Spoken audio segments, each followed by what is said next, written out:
नमस्कार, DD news पर आप देखना शुरू कर चुके हैं हमारा खास प्रोग्राम। इस वक्त मैं हूं लाल चंद्र सिंह।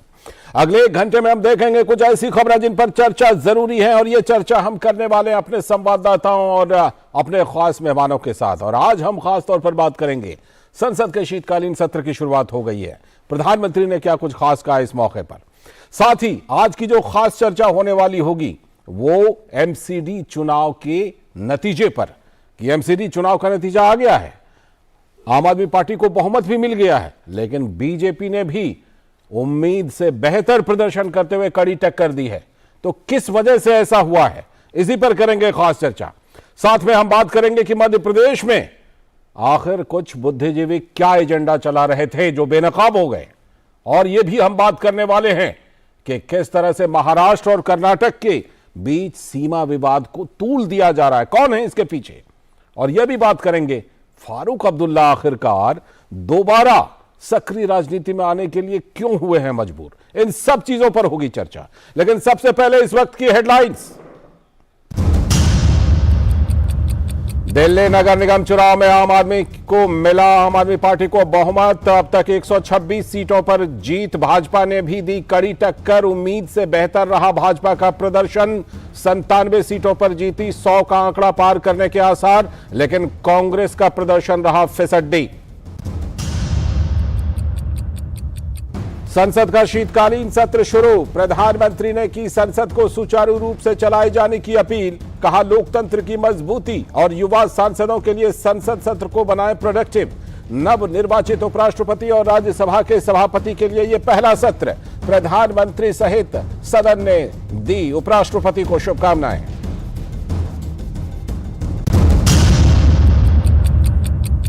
रिजर्व बैंक ने रेपो रेट में किया 35 बेसिस पॉइंट का इजाफा, और यह बढ़कर हुआ 6.25%। महंगाई दर फिलहाल 6.8% पर।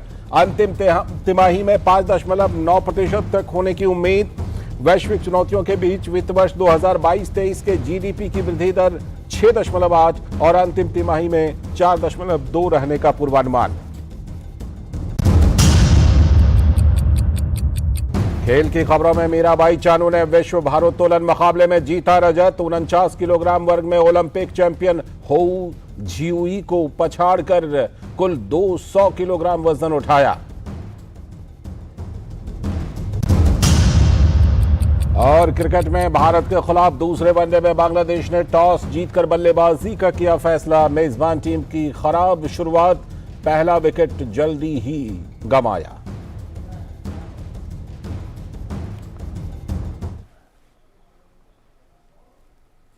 तो ये थी इस वक्त की हेडलाइंस, और अब हम देखते हैं खबरों को विस्तार से और करते हैं अपनी चर्चा की शुरुआत। और आज हम खासतौर पर बात करने वाले हैं सबसे पहले संसद के शीतकालीन सत्र की, जो आज से शुरू हो चुका है और 29 दिसंबर तक ये सत्र चलने वाला है, जिसमें कुल 17 बैठकें होनी हैं।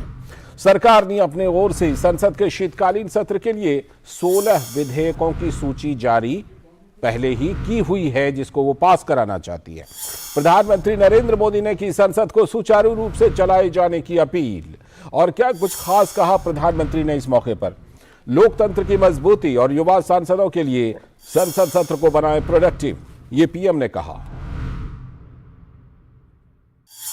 पीएम ने वरिष्ठ सांसदों से युवा सांसदों को ज्यादा से ज्यादा चर्चाओं में हिस्सेदारी के लिए प्रोत्साहित करने की भी बात कही। संसद में हंगामा और हो हल्ला को लेकर बाधा होना युवा सांसदों के लिए बड़ा नुकसान है, ये प्रधानमंत्री ने कहा। साथ ही पीएम ने उम्मीद जताई कि मौजूदा सत्र में देश को आगे बढ़ाने और सक्षम बनाने में सभी दल एक साथ काम करेंगे। और इसी मौके पर खासतौर पर G20 सम्मेलन के आयोजन और उसकी अध्यक्षता पर प्रधानमंत्री नरेंद्र मोदी ने गौरव जताया और उसका खासतौर पर जिक्र किया। G20 सम्मेलन भारत की विविधता, सामर्थ्य और विजन दर्शाने का एक अहम अवसर, पीएम ने कहा। नवनिर्वाचित उपराष्ट्रपति और राज्यसभा के सभापति जगदीप धनखड़ का यह पहला सत्र है, जिसमें वो राज्यसभा की अध्यक्षता भी करेंगे। प्रधानमंत्री नरेंद्र मोदी और विपक्ष के नेता मल्लिकार्जुन खड़गे सहित सदन ने उपराष्ट्रपति जगदीप धनखड़ को शुभकामनाएं दी। उपराष्ट्रपति किसान पुत्र हैं और सैनिक स्कूल में पढ़ाई की है। वो जवानों और किसानों के साथ घनिष्ठ रूप से जुड़े हुए हैं, पीएम ने कहा।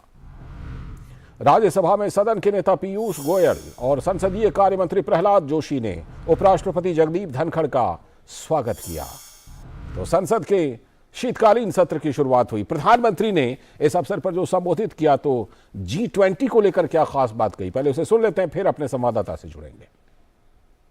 दुनिया ने भारत को G20 समूह की मेजबानी का दायित्व सौंपा है।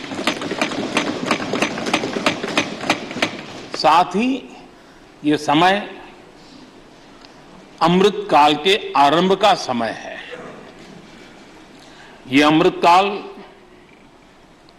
एक नए विकसित भारत के निर्माण का कालखंड तो होगा ही, साथ ही भारत इस दौरान विश्व के भविष्य की दिशा तय करने में भी बहुत अहम भूमिका निभाएगा।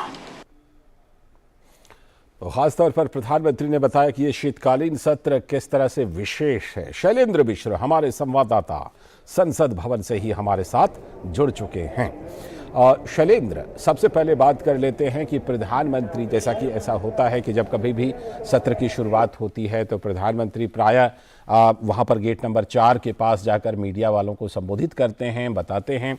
आज भी उन्होंने संबोधित किया। कई बातों का खास तौर पर जिक्र किया प्रधानमंत्री ने।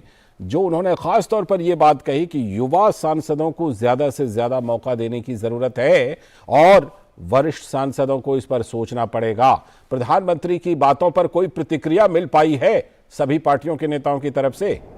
देखिए, कई नेताओं का यह कहना है कि दरअसल मौका मिलना चाहिए ज़्यादा से ज़्यादा युवा सांसदों को। ये बिल्कुल सही बात है और हमने देखा कि खासतौर पर सत्ता पक्ष के जो सांसद हैं, जो वरिष्ठ नेता हैं, उन्होंने इस बात का जिक्र किया कि दरअसल युवा नेताओं को ज़्यादा से ज़्यादा मौका मिले। इसके लिए ज़रूरी है कि संसद सुचारू रूप से चले, उसमें कोई व्यवधान न हो और सभी दलों को, न केवल सत्ता पक्ष को बल्कि जो विपक्ष के दल हैं, उनके जो वरिष्ठ नेता हैं, फ्लोर लीडर्स हैं, उनको इस बारे में सोचना चाहिए। तो दरअसल इशारा इस तरफ है कि अगर संसद सुचारू रूप से चलेगी, ज़्यादा देर तक कामकाज होगा, तो निश्चित तौर पर युवाओं को मौका मिलेगा और सभी दलों के नेताओं को, जो वरिष्ठ नेता है, फ्लोर लीडर्स हैं, उनको इस बारे में सोचना होगा, जिस तरफ इशारा प्रधानमंत्री नरेंद्र मोदी ने किया है। तो निश्चित तौर पर हम देख रहे हैं कि अगर संसद चलेगी, ऐसा पिछले सत्रों में देखने को मिला है कि लोकसभा अध्यक्ष ने खास तौर पर पहल की ऐसे सांसदों को जिन्हें जो छोटे दलों से हैं या जो युवा सांसद हैं, उनको बोलने का विशेष मौका दिया गया। लेकिन दिक्कत तब होती है जब व्यवधान देखने को मिलता है, जब गतिरोध देखने को मिलता है, तब संसद का कामकाज रुकता है। तब ऐसे में सांसदों को अपनी बात रखने का मौका नहीं मिलता, खासतौर पर युवा सांसदों को, जिनको कम मौका मिलता है। और जिस दिन अगर मान लीजिए उनका कोई सवाल है या अपनी बात रखना चाहते हैं, उस दिन अगर व्यवधान होता है, तब उन्हें वो मौका नहीं मिल पाता। तो इसी तरह प्रधानमंत्री नरेंद्र मोदी का इशारा था कि अगर संसद चलेगी, उसमें व्यवधान नहीं होगा, तो ज्यादा से ज्यादा युवा सांसदों को मौका मिलेगा। फ्लोर लीडर्स को ये सुनिश्चित भी करना चाहिए कि उनके जो पार्टी के युवा सांसद हैं, वो ज्यादा से ज्यादा सामने आए। शैलेंद्र, जगदीप धनखड़ उपराष्ट्रपति का ये पहला सत्र है जिसमें वो राज्यसभा की अध्यक्षता कर रहे हैं। सभी ने शुभकामनाएं दी हैं। तो राज्यसभा के अंदर उपराष्ट्रपति को किस तरह से उनकी पहली अध्यक्षता के अवसर पर उनका स्वागत किस तरह से किया गया? शैलेंद्र, निश्चित तौर पर हमने देखा कि जैसे ही राज्यसभा की आज कार्रवाई शुरू हुई, हम जानते हैं कि पहला सत्र है राज्यसभा के सभापति के तौर पर उपराष्ट्रपति धनखड़ का। तो ऐसे में उनके स्वागत के लिए तमाम दलों के नेता उन्होंने स्वागत किया, उनके अनुभव का बखान किया। सबसे पहले प्रधानमंत्री नरेंद्र मोदी ने जिस तरह से कहा कि वो किसान पुत्र हैं, एक लंबे संघर्ष के बाद आए हैं और साथ ही साथ अधिवक्ता रहे हैं और इस सदन में बहुत सारे जो अधिवक्ता हैं उनकी एक ठीक ठाक संख्या है। तो निश्चित तौर पर उनका जो एक अनुभव रहा है, उसका लाभ राज्यसभा को मिलेगा और सदन चलाने में सभी फ्लोर लीडर्स, जो राज्यसभा के प्रमुख दलों के जो नेता हैं, उन्होंने सहयोग का आश्वासन भी दिया, उनकी तारीफ भी की। तो निश्चित तौर पर एक ऐसा माहौल रहा जब हमने देखा कि राज्यसभा के सभापति के तौर पर पहला सत्र शुरू होने पर सभी प्रमुख दलों के जो फ्लोर लीडर्स हैं, जो सदन के नेता हैं, उन्होंने उपराष्ट्रपति की तारीफ की और उनको सहयोग का आश्वासन दिया। इस तरह से कि आज आज संसद के सत्र का पहला दिन है, आज क्या कुछ वहां पर दिखाई पड़ रहा है? क्योंकि कई बार हम देखते हैं कि पहले दिन कुछ ज्यादा ही गहमा गहमी होती है, कुछ ज्यादा ही कई बार टकराहट भी देखने को मिलती है। आज किस तरह से दोनों सदनों का संचालन हो रहा है शैलेंद्र अभी तक? जी देखिए, लोकसभा में आज दिवंगत सांसद मुलायम सिंह यादव को और कुछ अन्य पूर्व सांसद को जो अब दिवंगत हुए थे उनको श्रद्धांजलि देने के बाद 12 बजे तक लोकसभा स्थगित कर दी गई और 12 बजे लोकसभा की कार्रवाई जब शुरू हुई तब कुछ सांसदों ने अपनी बात रखने की कोशिश की। कांग्रेस की तरफ से अधीर रंजन चौधरी ने इस बात को रखा, तमाम अन्य सांसदों ने भी अपनी बात रखने की कोशिश की कि जो स्टैंडिंग कमेटी है उनमें दरअसल उनके चेयरमैन के तौर पर जगह नहीं दी गई है, पर्याप्त तौर पर विपक्षी जो दल हैं उनके नेताओं को इस मुद्दे को उठाया। कांग्रेस पार्टी ने, टीएमसी ने भी इस मुद्दे को उठाया, जिस तरह से चेयर की तरफ इशारा करते हुए या बात रखते हुए अधीर रंजन चौधरी ने कहा तो उस पर आपत्ति भी जताई लोकसभा अध्यक्ष ने और कहा कि क्या आप चेयर को कह रहे हैं। हालांकि बाद में सफाई भी आई तो हमने देखा कि दरअसल इस मुद्दे को उठाने की कोशिश है। कांग्रेस पार्टी और विपक्षी दलों की रणनीति यह है कि जो कई ऐसे मुद्दे हैं जिसकी चर्चा उन्होंने की है, जब सर्वदलीय बैठक कल हुई थी, सरकार ने बुलाई थी कि वो महंगाई, रोजगारी के अलावा कुछ ऐसे मुद्दे हैं जिस पर तमाम विपक्षी दल एक साथ आने की कोशिश कर सरकार को कटघरे में खड़े करने की कोशिश करेंगे और वो एक संकेत, एक प्रयास दिखाई दिया। अब ऐसे में कितने वो सफल हो पाएंगे ये देखने वाली बात होगी, क्योंकि हम जानते हैं कि सरकार की तरफ से स्पष्ट तौर पर पहले भी कहा गया कि कोई भी मुद्दा हो उस पर उन पर नियमों के तहत चर्चा को तैयार है। और दूसरी बात यह है कि जब भी कोई इस तरह की बात रखी जाती है तब हम देखते हैं कि जोरदार जवाब सरकार की तरफ से दिया जाता है। जैसे कल ही जब सर्वदलीय बैठक में अधीर रंजन चौधरी ने इस बात को कहा कि सदन की तारीखों को तय करते वक्त, सत्र की तारीखों को देखते वक्त ये देखा जाना चाहिए कि क्रिसमस भी बीच में पड़ रहा है। तो ऐसे में प्रहलाद जोशी ने इस बात को कहा कि ठीक क्रिसमस रविवार को है और उसके ठीक एक दिन पहले भी छुट्टी है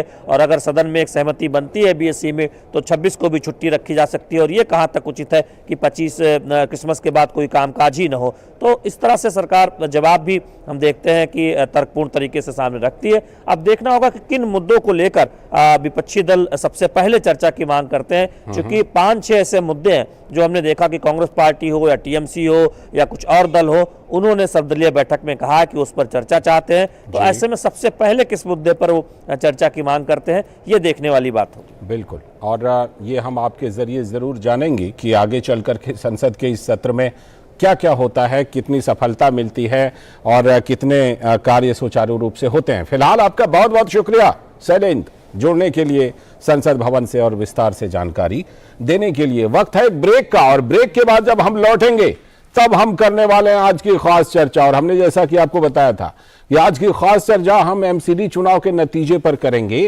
कि ये नतीजा अपने आप में क्या पैगाम दे रहा है, किस पार्टी को क्या पैगाम दे रहा है। देखते रहिए डीडी न्यूज। हमने फसल बीमा योजना को अधिक प्रभावी बनाया, उसके दायरे में ज्यादा किसानों को लाए। नहीं है डर, नहीं फिकर, मिली हमें नई डगर।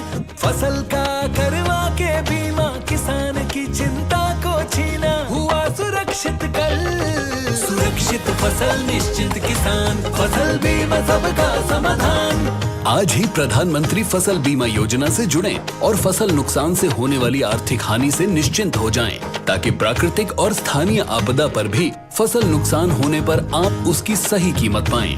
प्रधानमंत्री फसल बीमा से जुड़ने के लिए आज ही नजदीकी कृषि कार्यालय, सहकारी समिति, बैंक शाखा, अधिकृत बीमा कंपनी या जन सेवा केंद्र में जाएं, क्योंकि सुरक्षित फसल निश्चिंत किसान। फसल बीमा सबका समाधान। कृषि एवं किसान कल्याण मंत्रालय, भारत सरकार। REC unleashes the potential of energy. REC funds energy. Funding that catalyzes. Funding that inspires. Funding that transforms. For sustainability and reliability. For investment and development. Adding value. Every day in every way. This is what our energy is. This is REC.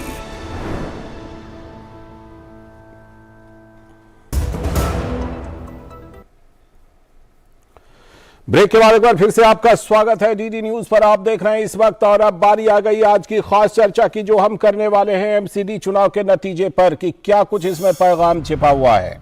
MCD चुनाव के नतीजे में आप और BJP दोनों के लिए अलग अलग जनादेश है और दोनों के लिए अलग अलग संदेश भी है। आपकी एक तरफा और भारी जीत बताने वाला जो एग्जिट पोल था, उसके सर्वे फेल हो चुके हैं। क्यों, हम बताएंगे आपको। आपको बहुमत तो मिला, लेकिन कड़ी टक्कर देकर बीजेपी ने भी किया है उम्मीद से बेहतर प्रदर्शन। और खास बात यह भी है कि साल 2007 से ही एमसीडी की सत्ता पर भारतीय जनता पार्टी काबिज थी, यानी 15 साल से भी ज्यादा। एमसीडी चुनाव में भाजपा और आपके बीच सीधी टक्कर रही और कांग्रेस कहीं नजर ही नहीं आई। काफी नुकसान हुआ कांग्रेस को। तो अरविंद केजरीवाल के फ्रीबी का असर हुआ या फिर बीजेपी को 15 साल की एंटी इनकम्बेंसी का नुकसान हुआ है? ये दोनों चीजें डिकोड करने की कोशिश करेंगे। 4 दिसंबर को एमसीडी के 250 सीटों के लिए चुनाव हुआ था और करीब करीब 50.5% मतदान हुआ था। बहुमत तो मिला, लेकिन क्यों नहीं मिल पाई आम आदमी पार्टी को उसके दावे के मुताबिक बड़ी जीत?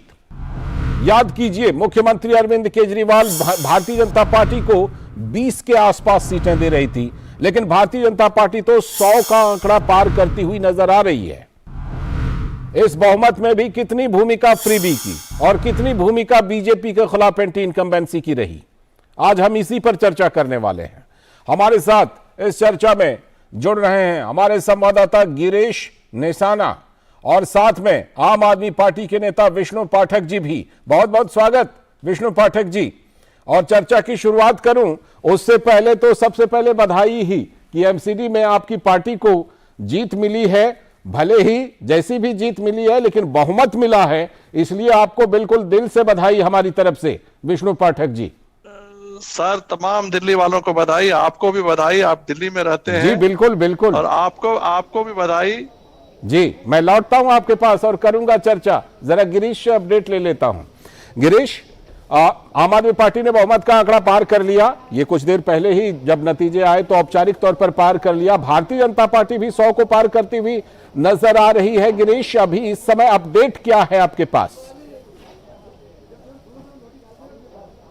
देखिए लालचंद, मैं आपको बताना चाहूँगा, दिल्ली नगर निगम के 250 वार्डों के लगभग नतीजे आ चुके हैं। केवल 10 सीटों पर नतीजे आने बाकी रह गए हैं। और इस समय की ताज़ा अगर मैं खबर दूं तो राज्य निर्वाचन आयोग की तरफ से जो आंकड़े हमें मिले हैं, उसमें 131 सीटों पर आम आदमी पार्टी ने जीत दर्ज कर ली है और इसके अलावा 99 सीटों पर भारतीय जनता पार्टी ने जीत दर्ज कर ली है और 7 सीटों पर कांग्रेस ने जीत दर्ज की है, जबकि 3 सीटों पर निर्दलीय उम्मीदवार भी जीत कर आए हैं। और अभी 10 सीटों पर नतीजे आने बाकी हैं, सबकी निगाह अभी उन पर बनी हुई है। इसके अलावा अगर लालचंद्र हम इसके वोट प्रतिशत की बात करें तो अभी तक जो जितने भी 240 सीटें हुई हैं जिनके नतीजे आए हैं, उनके वोट प्रतिशत पे बात करें तो करीबन 39.03% भाजपा को मिला है, जबकि कांग्रेस को 11% वोट मिला है।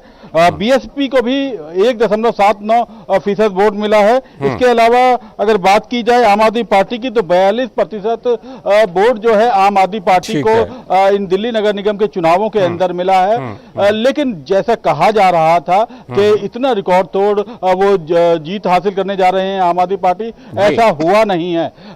बल्कि ऐसा हुआ है, अगर उनके स्वास्थ्य मंत्री की बात की जाए, सत्येंद्र जैन की बात की जाए, तो उनके जो अधीन 3 जो सीटें आती हैं, जो वार्ड आते हैं, वो तीनों सीट ही भाजपा ने कब्जा ली हैं। तो कहीं ना कहीं एक बहुत बड़ी ये चुनौती भी कह सकते हैं, क्योंकि उनके नीचे से सीटें निकाल लेना। इसी तरह से अगर उप मुख्यमंत्री की बात करें तो उप मुख्यमंत्री के यहाँ भी 3 सीटें नीचे से उनके यहाँ से चली गई हैं, जो बीजेपी के खाते में गई हैं। ठीक है, मैं आपके पास लौटता हूं, लेकिन विष्णु जी से अब संपर्क करता हूं और विष्णु जी से का नजरिया लेता हूं। विष्णु जी, जीत की बधाई आपको दे दी और आप बिल्कुल निश्चित तौर पर आपसे बहुत सारी उम्मीदें हैं एमसीडी में काम करने को लेकर के। लेकिन एक बात जो दिल्ली के मुख्यमंत्री अरविंद केजरीवाल हैं, वो भारतीय जनता पार्टी को 20 सीटों के आसपास दे रहे थे।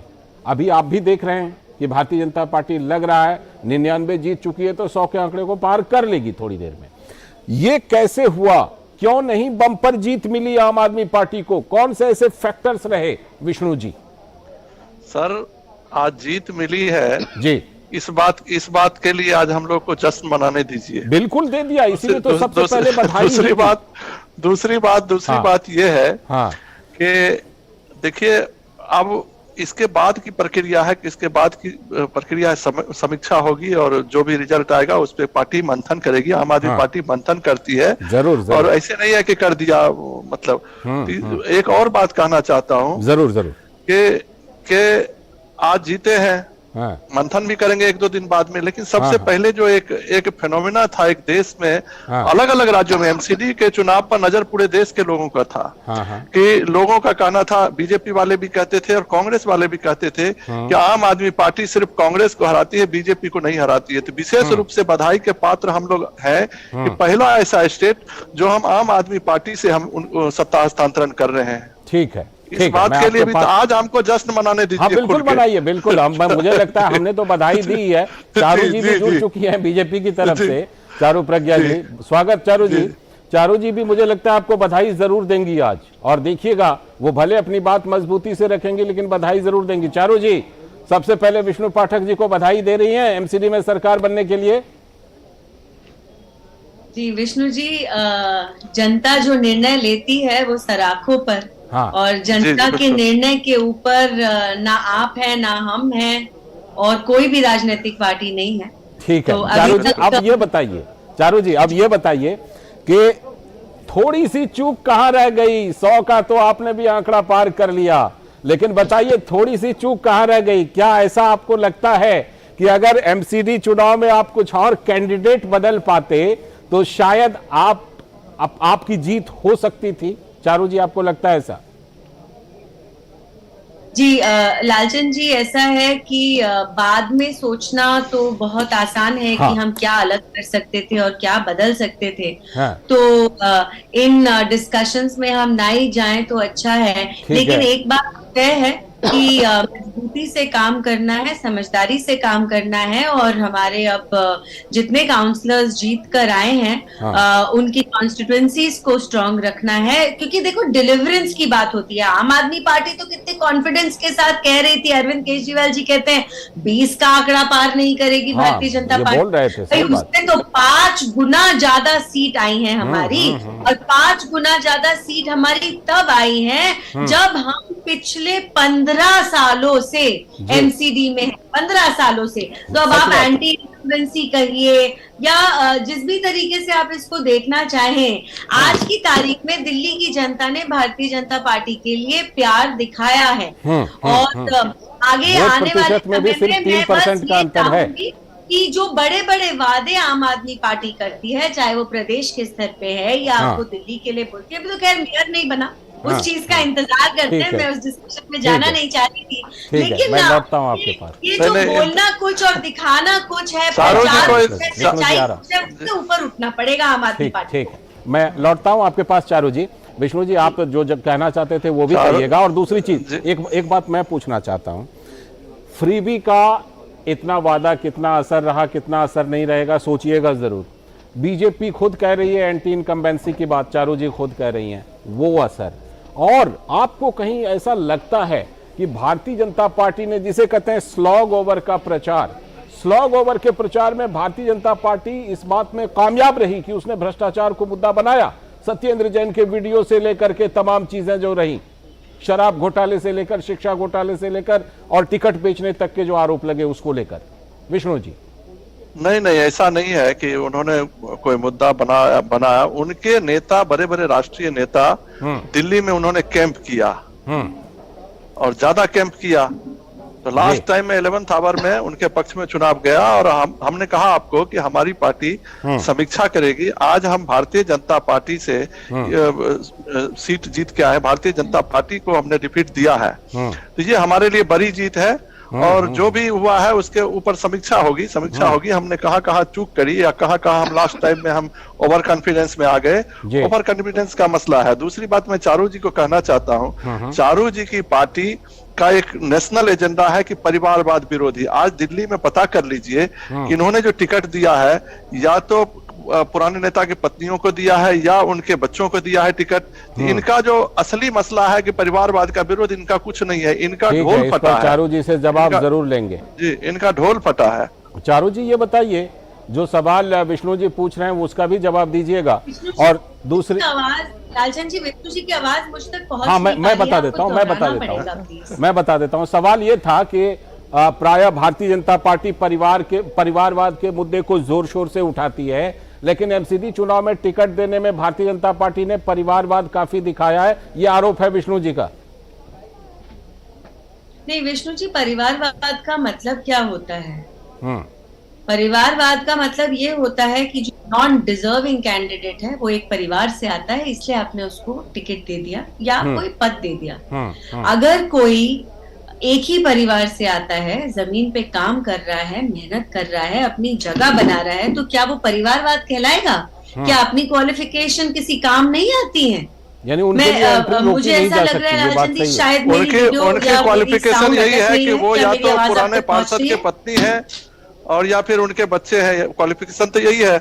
वहाँ के कार्यकर्ताओं को आपने कितना दरकिनार किया है। आपकी आवाज आ रही है, मुझे आपकी आवाज आ रही है और विष्णु जी भी आ रही है, जवाब दे रहे हैं, लेकिन शायद आप तक हाँ जी नहीं, तो आप ये बताइए ना, इस बात को दोहराना एक बार देखिए, सब लोग किसी न किसी परिवार से आते हैं, लेकिन अगर आप काम करके मेहनत करके अपनी वर्थ प्रूव करें, उसको परिवारवाद नहीं कहते। लेकिन प्रेजुडिस रखकर आपको बाकी लोगों से रेस में आगे इसलिए कर दिया जाए क्योंकि आप परिवार से आगे बढ़ते हैं, क्योंकि आज की चर्चा जो हमारी है वो नतीजे के संदेश को लेकर है। आप दोनों से फिर जुड़ूंगा, लेकिन पहले एक बार गिरीश के पास चलता हूं। गिरीश, मुद्दे कूड़े का रहा, मुद्दा भ्रष्टाचार का रहा, फ्रीबी का रहा, एंटी इनकम्बेंसी रहा, इन सब चीजों का कुल मिलाकर के ये असर दिखाई पड़ रहा है गिरीश, जो हम नतीजे के रूप में देख रहे हैं आज एमसीडी में। जी बिल्कुल, एक तो उनका असर तो है ही, लेकिन खास तौर पर जिस तरह से एक तरह कहा जा रहा था कि आम आदमी पार्टी 200 के पार हो जाएगी, वो आंकड़ा उसने नहीं पार किया और 126 से कुछ ही सीटें आम आदमी पार्टी की ज्यादा हैं। यानी कि अभी एक चुनौती आम आदमी पार्टी के सामने ये रहेगी लालचंद जी, मैं आपको बता दूं कि मेयर बनाना है। मेयर बनाना एक बहुत बड़ी चुनौती रहेगी। चुनौती इसलिए रहेगी क्योंकि न केवल ये पार्षद जो जीत कर आए हैं ये वोटिंग करेंगे, बल्कि इसके अलावा जो दिल्ली के सांसद हैं उनको भी इसमें वोटिंग करने का राइट्स होता है।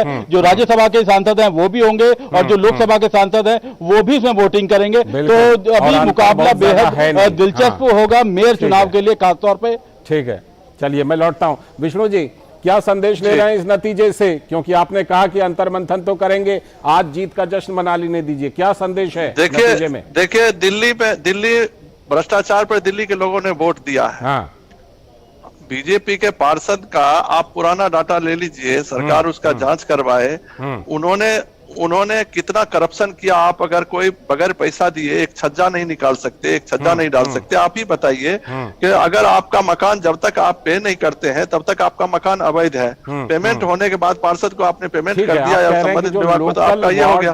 तो दिल्ली की जनता ने उसके ऊपर वोट दिया है, उनके खिलाफ करप्शन, असली करप्शन भारतीय जनता पार्टी का था। चलिए मैं चारू जी से पूछ लेता हूं। चारू जी, ये देखिए 100 का आंकड़ा आपने पार किया लेकिन बहुमत नहीं छू पाए, क्या संदेश है आपके लिए एमसीडी चुनाव के नतीजे में? चारू जी,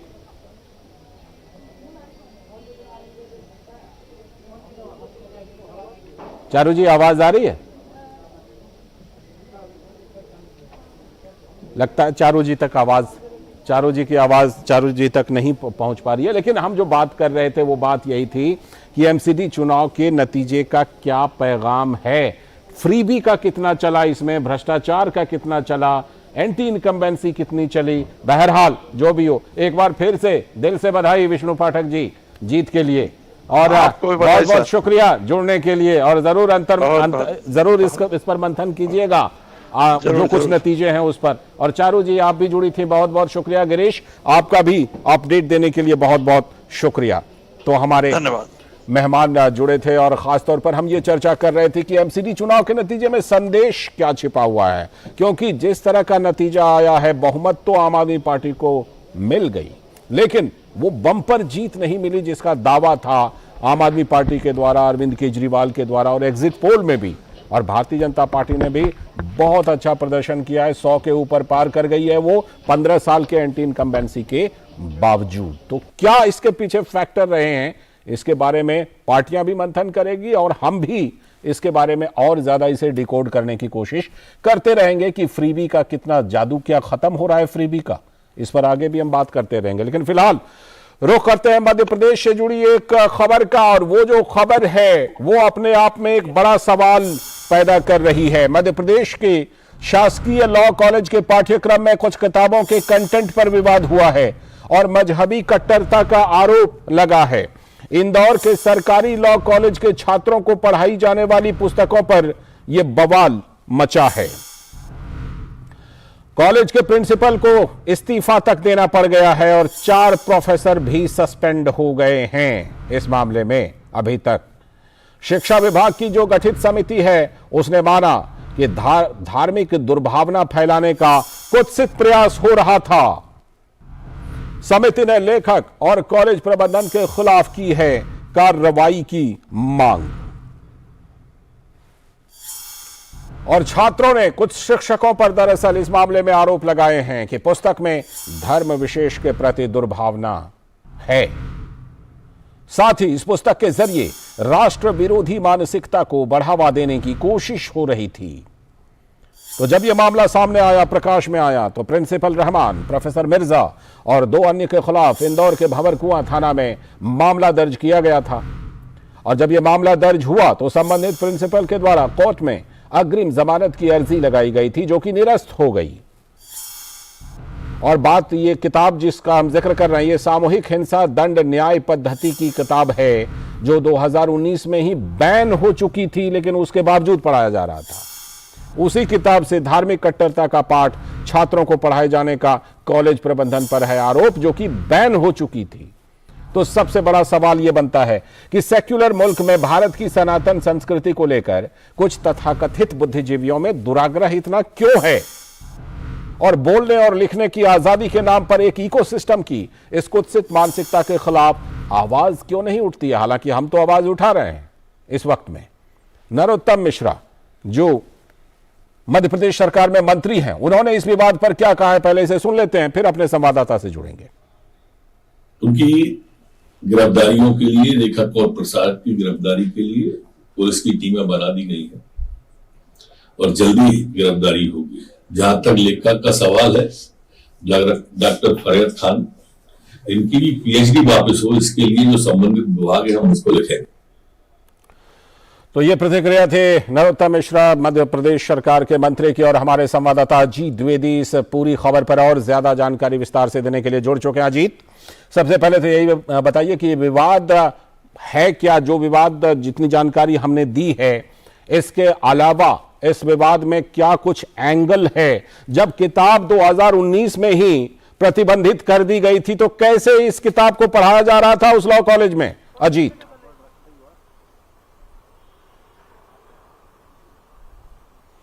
बिल्कुल, देखिए, बिल्कुल बड़ा सवाल यही है कि 2019 में इसको प्रतिबंधित कर दिया गया था और प्रकाशक ने जो है वो माफी भी मांगी थी इस किताब के लिए और किताब को वापस लेने की बात की थी। लेकिन उसके बाद भी अभी तक यानी 2022 तक ये किताब वहां पर लाइब्रेरी में मौजूद थी और इस किताब के जो विवादित अंश है ये वो भी पढ़ाए जा रहे थे। हालांकि लॉ की किताब बताई जा रही है, डॉक्टर फरहत खान ने इसको लिखा हुआ है और उनकी ये किताब थी। लेकिन देखिए, सबसे पहले ये 2014 में ये किताब जो है इसको वहां पर रखा गया, उस जो महाविद्यालय है, जो लॉ कॉलेज है, वहां पर इसको रखा गया था।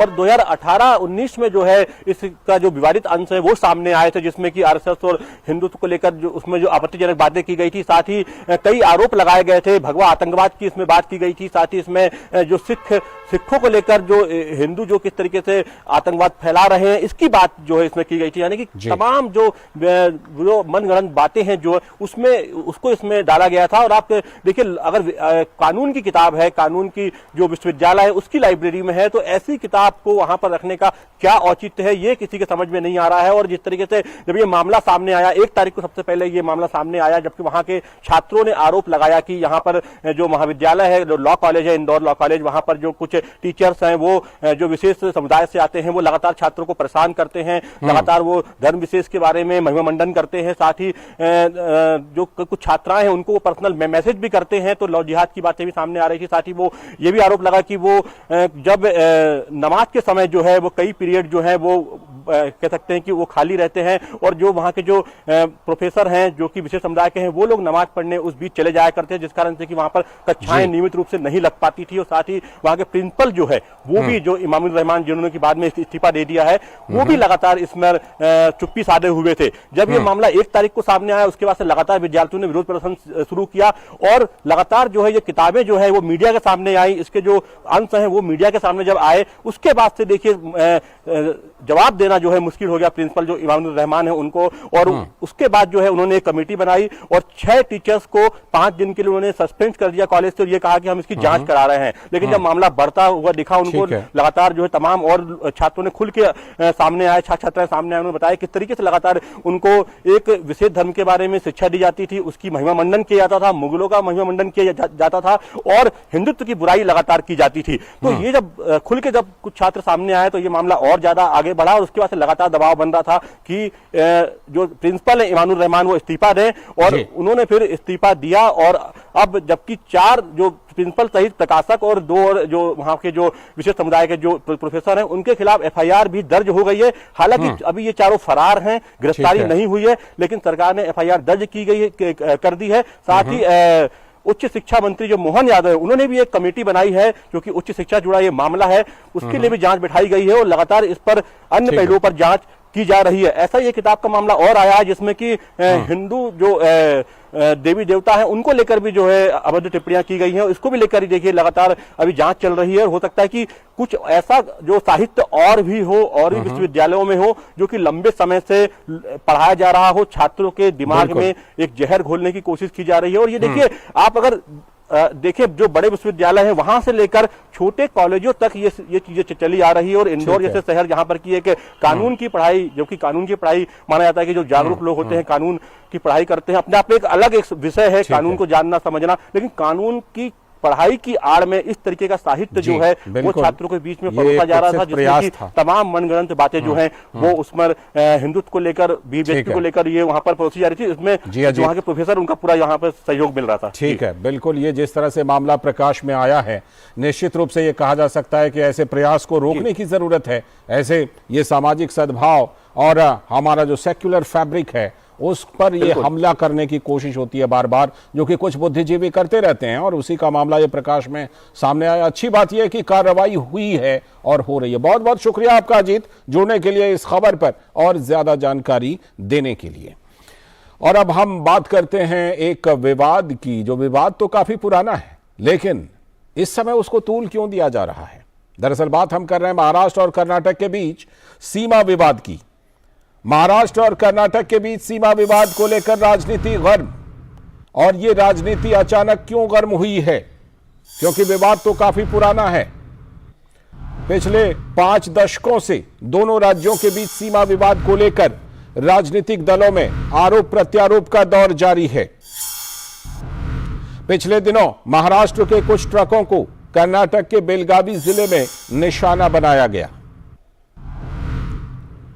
और इसके जवाब में उद्धव ठाकरे के नेतृत्व वाला जो शिवसेना गुट है उसने पुणे में कर्नाटक के कुछ बसों को नुकसान पहुंचाने की कोशिश की।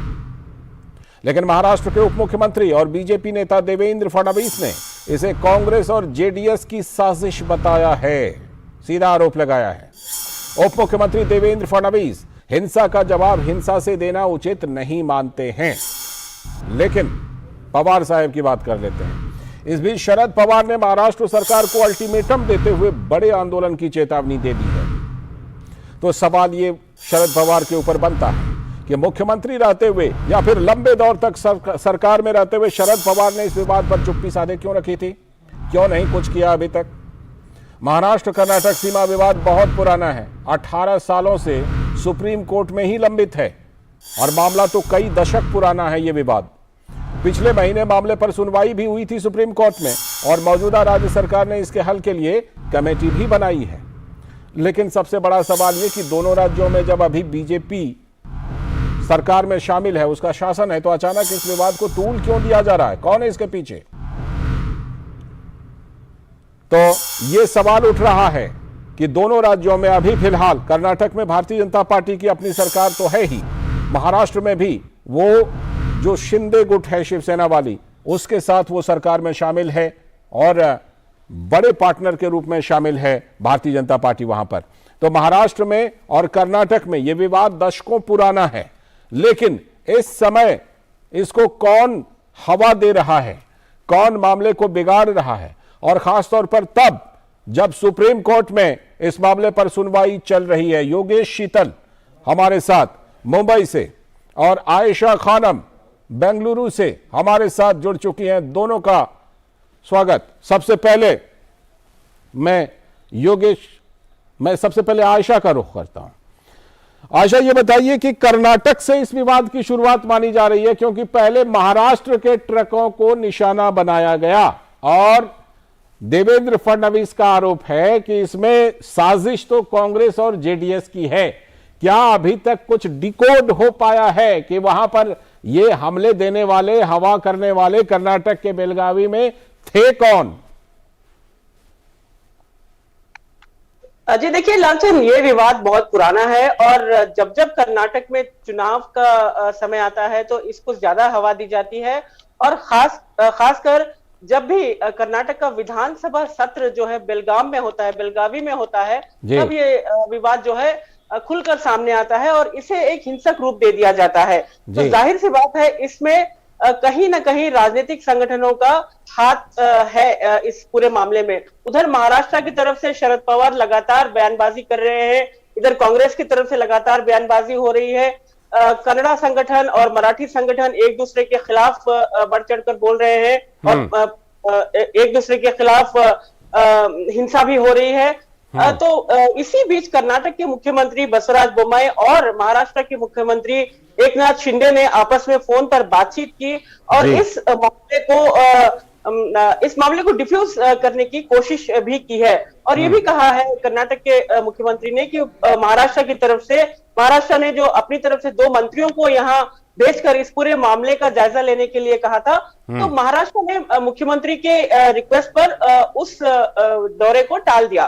तो जाहिर सी बात है दोनों तरफ से मुख्यमंत्री ये कोशिश कर रहे हैं कि इस मामले को ज्यादा हिंसक रूप ना दिया जाए। लेकिन एक तरफ देखा जाए तो ये मामला लंबे समय से ऐसे ही चला आ रहा है और मामला सुप्रीम कोर्ट में है और इस मामले को राजनीतिक तूल दिया गया है। और अब कर्नाटक में अगले हफ्ते से विधानसभा सत्र है बेलगावी में। बेलगावी कर्नाटक का आर्थिक केंद्र है और कर्नाटक का सेकंड कैपिटल माना जाता है।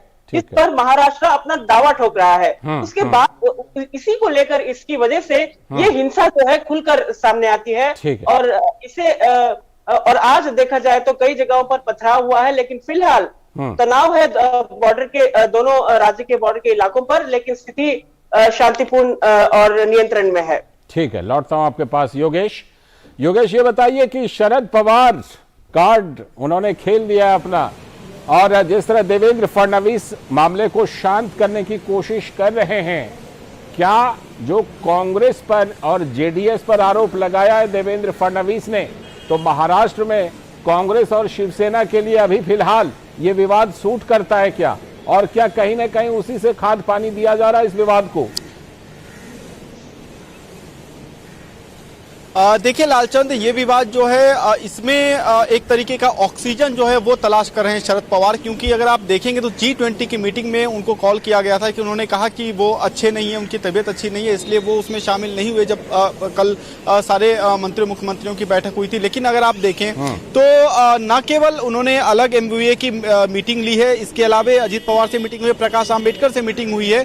कुल मिलाकर सीधे सीधे जिसको बोलते हैं कि कन्नी काट लिया गया, जो मेन देश को लेकर जवाबदेही थी, उसके विपरीत अगर आप देखें तो इस मुद्दे पर काफी एनसीपी जो है एग्रेसिव फॉर्म अपना दिखा रही है। दूसरी तरफ अगर आप बात करें तो थोड़ी देर पहले जो है चंद्रशेखर बावनकुळे जो कि भारतीय जनता पार्टी के प्रदेश अध्यक्ष है, उन्होंने दो टुक शब्दों में कहा है कि पॉलिटिकल माइलेज लेने की कोशिश की जा रही है, क्योंकि देवेंद्र फडणवीस ने कल ही कहा था कि चूंकि मामला न्यायालय के विचाराधीन है, जिस तरीके से आयशा खानम भी बता रही थी, मामला जो है वो न्यायालय के विचाराधीन है। ऐसी स्थिति में तनावपूर्ण बयान देना या इंसाइटमेंट करना या फिर प्रोवोक करने वाला कोई स्टेटमेंट देना वो इस वक्त सही नहीं है वैसे नेताओं के लिए जिनका एक कद है।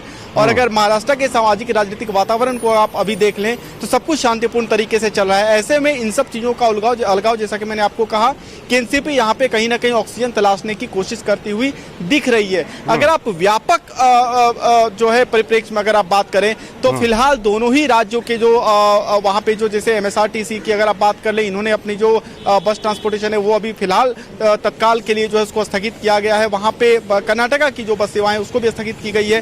पुलिस ने जो सर्कुलर जारी किया था उस आधार पर, तो लॉ एंड ऑर्डर के सिचुएशन जो विधि व्यवस्था है उसको सुनिश्चित करने वो किस तरीके से अच्छी रहे, इसको लेकर दोनों राज्यों की तरफ से कोशिश की जा रही है। एकनाथ शिंदे ने भी कल मुख्यमंत्री जो है उन्होंने भी बात की है, उप मुख्यमंत्री जो देवेंद्र फडणवीस हैं उन्होंने भी बात की है मुंबई से जो वहाँ के मुख्यमंत्री हैं। तो कुल मिलाकर स्थिति नियंत्रण में है, लेकिन जिस तरीके से माहौल को गरमाने की कोशिश की जा रही है वो स्पष्ट तौर पर जो है वो सामने दिखाई दे रहा है। ठीक है, चलिए, तो ये बिल्कुल ये साफ है कि शरद पवार इसलिए सक्रिय नजर आ रहे हैं क्योंकि उन्हें लगता है कि ये जो मामला है वो कहीं ना कहीं सूट करता है। बहुत बहुत शुक्रिया आप दोनों का, योगेश और आयशा। इस वक्त हम आपको सीधे लिए चलते हैं राज्यसभा, जहां पर विदेश मंत्री एस जयशंकर अपना वक्तव्य दे रहे हैं। Levels, we were able to advance our national objectives in a world that is increasingly beset with uncertainties, disruptions, and rivalries. Honorable President met Her Majesty Queen Maxima of Netherlands, who visited India from 29 to 31 August 2022 in her capacity as the UN Secretary General's Special Advocate. Prime Minister of Bangladesh, Her Excellency Sheikh Hasina, also called on Honorable President during her state visit to India. Honorable President's first overseas visit was to the United Kingdom to attend the funeral of the late Queen Elizabeth II. Honorable Vice President represented India at the India-ASEAN Commemorative Summit at Cambodia, which elevated the India-ASEAN relationship to a comprehensive strategic partnership. He also attended the 17th East Asia Summit, which is an important forum to promote free, open, inclusive, and rules-based Indo-Pacific. Apart from bilateral engagements in Phnom Penh, he visited UNESCO World Heritage Temples at Taprom and Angkor Wat, where conservation and restoration work has taken place with India's support. Furthermore, on the invitation of His Highness Sheikh Tamim bin Hamad Al Thani, Amir of Qatar, Honorable Vice President attended the opening ceremony of the FIFA World Cup 2022. This reflected India's long-standing relationship with Qatar, which is home to over 8.5 lakh Indian nationals. Honorable Prime Minister participated in the Samarkand Summit of the SCO Council of Heads of States, where India assumed chairmanship of SCO. As chair of SCO, India's priorities are to advance the theme of secure, articulated by the Prime Minister initially at the SCO Summit in Qingdao in 2018. Secure stands for security, economic cooperation, connectivity, unity, respect for sovereignty and territorial integrity, and environment. At Samarkand, Prime Minister voiced global sentiment when he declared that this was not an era of war. His statement was in the context of the Ukraine conflict, where our advocacy of dialogue and diplomacy has been consistent and persistent. It has a larger resonance as well. We have also extended support on specific concerns such as supply of food grains and fertilizers, as indeed on security of nuclear installations. Our position has been broadly appreciated by the international community and finds reflection in the G20 Bali Declaration. I am very happy to inform the House that Kashi has been designated as the first SCO cultural and tourist capital for 2022-23. This would facilitate showcasing of our age-old knowledge inheritance and our rich social and cultural heritage. The Prime Minister also attended the state funeral of the late Prime Minister Shinzo Abe of Japan, who was a particular friend of India. In his meeting with his counterpart, Prime Minister Fumio Kishida, Prime Minister noted the invaluable contributions made by Shinzo Abe to strengthening India-Japan relations, as well as conceptualizing the vision of a free, open and inclusive Indo-Pacific region. Both PMs renewed the commitment towards enhancing India-Japan strategic and global partnership and to work towards promoting regional and international cooperation. The Secretary General of the United Nations, His Excellency Antonio Guterres, paid an official visit to India from 18-20 October and joined Prime Minister in Kevadia to jointly launch the Lifestyle for Environment LIFE initiative. Heads of state and governments from France, UK, Estonia, Georgia, Maldives, Nepal, Madagascar, Mauritius, Argentina and Guyana contributed with the messages of support for the LIFE initiative. Allow me, Chairman Sir, to now turn to the subject of G20. As the House is aware, the Prime Minister attended the Bali G20 summit recently and we soon thereafter assumed its presidency. G20 is the premier forum for global economic cooperation, representing around 85% of the global GDP, over 75% of worldwide trade, and about 2/3 of the world's population. Prime Minister has noted that India's presidency of the G20 during the year of Azadi Ka Amrit Mahotsav is a matter of pride for every Indian. The G20 meetings have already commenced in India, and our endeavor is to organize about 200 of these meetings in 32 different sectors in multiple locations across India. The G20 summit is to be held next year, and it would be one of the highest profile international gatherings to be hosted by this country. During the G20 Bali summit held under Indonesia's presidency, India extended fullest support to ensure its success. Our contribution to finding a common ground among members in a polarized environment was widely appreciated. Prime Minister also held discussions with counterpart leaders on key issues of global concern. They focused mainly on reviving global growth, ensuring food and energy security, promoting technology, preserving environment, and addressing public health and digital transformation. As is customary, many of these opportunities also provided an occasion to take stock of our bilateral relationships. Since we are assuming that responsibility, this was also a time to seek the support and cooperation of all G20 members for the success of India's presidency. Honorable members are aware that the G20 is taking place in the larger context of a geopolitical crisis. Food and energy insecurity, slow progress on sustainable development growth, mounting debt burden, and challenges to climate action and climate justice. Our endeavor is to build consensus within the G20, champion causes, especially of the global south, and shape the setting of the agenda. This will also be an occasion for us to highlight the 3 Ds of India: development, democracy, and diversity. In our global engagements, we have discerned strong interest in India's digital delivery, public health response, green growth and development, as well as the empowerment of all sections of society. There is also an enhanced interest in our democratic traditions, which go way back in our pluralistic and consultative culture. We envisage the G20 presidency as an occasion to showcase India to the world. This will be done through cultural activities, regional festivals, technology programs, sustainability initiatives, millet promotion, one district, one product promotion, community engagement, and civil society activities. Our presidency will witness a Jan Bhagidari, where all of India would not just participate but celebrate this occasion. As the House is aware, government has briefed leaders of political parties in this regard.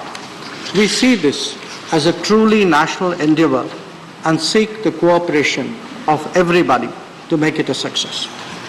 I would also like to highlight that India will provide a stronger voice to issues of interest of the global South. This is very much a part of our DNA. It was in evidence most recently during the vaccine Maitri. Our emphasis will be on sharing the India story, caring for all, and taking collective action.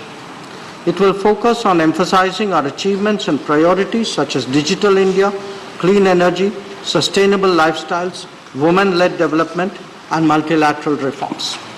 Prime Minister's initiative on lifestyle for environment, and India's millet initiative, which has resulted in the UN declaration of the year 2023 as the International Year of Millets, would also be prominent in India's approach towards addressing the SDGs. Today, we are building stronger bridges with both developing countries and advanced economies. Apart from our G20 presidency, we are members of a growing number of groups and mechanisms. Some of them are relatively established, like the BRICS and Commonwealth. Others have been more recent, like the Quad and SCO, and still others are emerging, like the I2U2 and the Indo-Pacific Economic Framework. We are also increasingly engaging the world in group formats, reflecting the growing interest on their part to cooperating with India. This could be with the ASEAN, with Africa or the Pacific Islands, or indeed the Nordic nations, CARICOM, CELAC, or Central Asia. Our growing collaboration with the European Union is of particular importance. Chairman, sir, I would like to share with the House that the ministers of MEA have been equally active during this period. I have myself hosted the foreign ministers of Maldives, France, Singapore, Botswana, United Kingdom, Ghana, Gabon, Belarus, Syria, UAE, and Germany in this period. I would also highlight the India-Singapore Ministerial Roundtable and the collective interaction with 12 African ministers dealing with education and skills who were here at the invitation of my colleague Dharmendra Pradhan that took place in Delhi. It would give the honorable members a sense of the breadth of our engagement and the growing global interest in India. This was also in evidence during my outgoing visits to Thailand, Brazil, Paraguay, Argentina, UAE, Japan, Saudi Arabia, Uzbekistan, USA, Australia, New Zealand, Egypt, and Russia. It was my privilege to represent India at the UN General Assembly high-level segment this year. I took the occasion to engage with the G4, the L69, Quad, IPSA, BRICS, CELAC, and CARICOM, and hold multiple trilaterals and bilaterals. Our ministers of state have been equally vigorous in promoting India's interests abroad.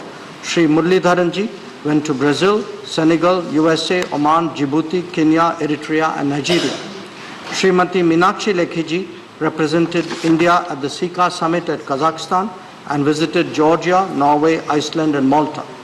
Dr. Rajkumar Ranjan Singhji was our representative at the IORA Ministerial and visited Indonesia. So, the House would also be aware that as the chair of the Counter-Terrorism Committee of the UN Security Council, India hosted its special meeting in October.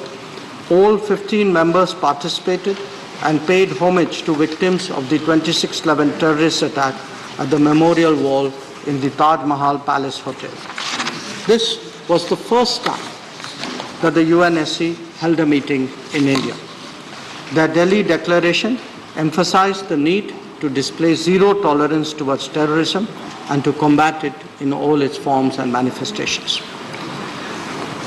Chairman, sir, I'm happy to inform the House that after a gap created by COVID, India will be hosting the 17th Pravasi Bharatiya Divas at Indore from 8 to 10 January 2023. This year's theme acknowledges the contributions of Indian diaspora as, quote, diaspora, reliable partners for India's progress in Amrit Kal, unquote. The 32 million Indian diaspora is a great source of support for our country. India's 4C commitment of care, connect, celebrate and contribute would be on display during these celebrations. His Excellency President Mohammad Irfan Ali of Guyana will be the chief guest of the Pravasi Bharatiya Divas 2023. Where Republic Day 2023 is concerned, we have invited His Excellency President Abdel Fattah al-Sisi of Egypt as the chief guest. He has graciously accepted the invitation.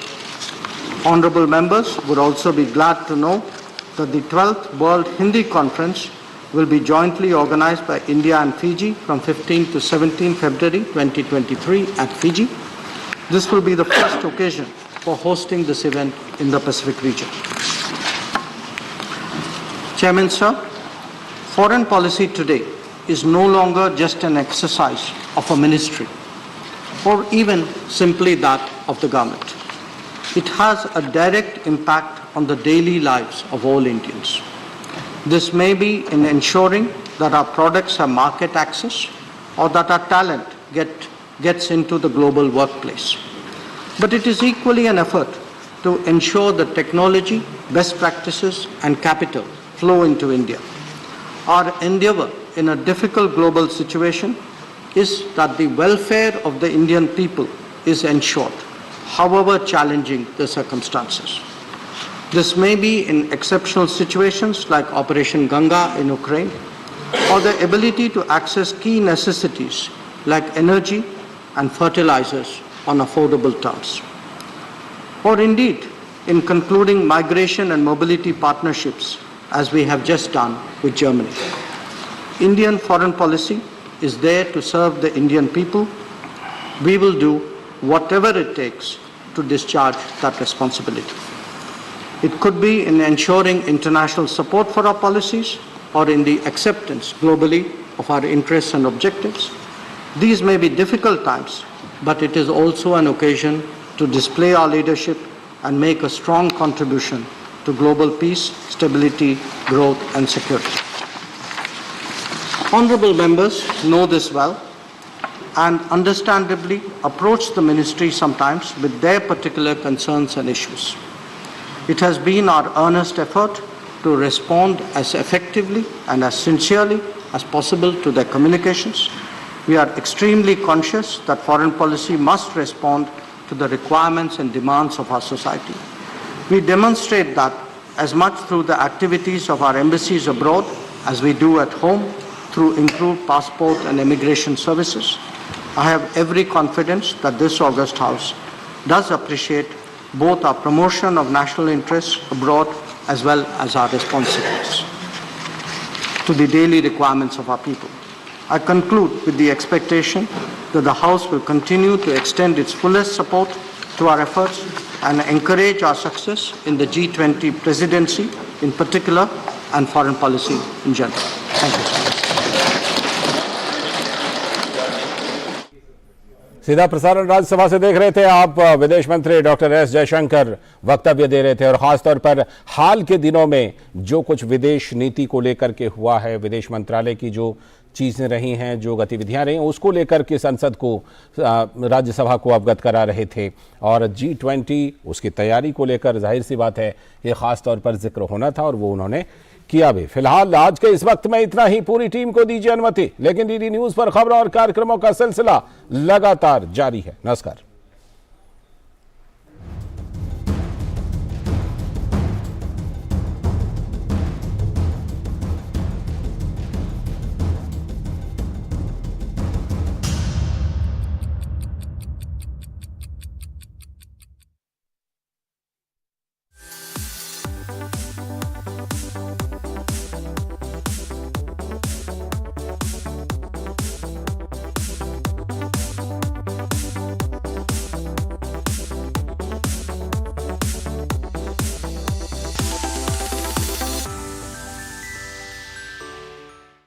Welcome, मैं साइमा खान हाजिर हूँ आपका पसंदीदा programme cinema की दुनिया लेकर, जहां हम हर हफ्ते आपको